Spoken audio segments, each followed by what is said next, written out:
ফেমবো house বৰ্তমান নুৰিমবাৰ্গত থকা জাৰ্মানীৰ এটা অতি প্ৰাচীন মিউজিয়াম। জাৰ্মানীৰ আপুৰুগীয়া আৰু জাৰ্মান বৈজ্ঞানিকৰ দ্বাৰা আৱিষ্কৃত সামগ্ৰীসমূহ ইয়াত সংৰক্ষণ কৰি ৰখা হৈছে।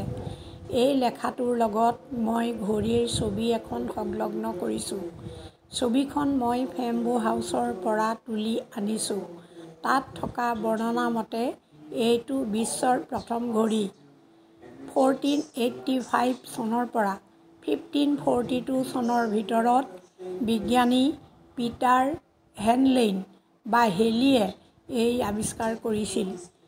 বিশ্বৰ প্ৰথম ঘড়ী বুলি আমাক জাৰ্মান গাইডে জনাইছিল।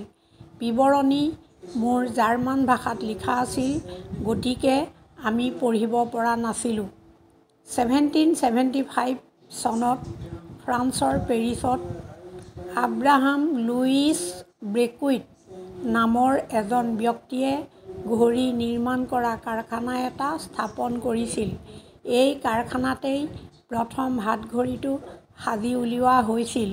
ঘড়ীটো সাজি উলিয়াইছিল 1810 চনত। ইটালীৰ নেপলছৰ ৰাণীৰ বাবে ঘড়ীটো সাজিছিল। ধন্যবাদ।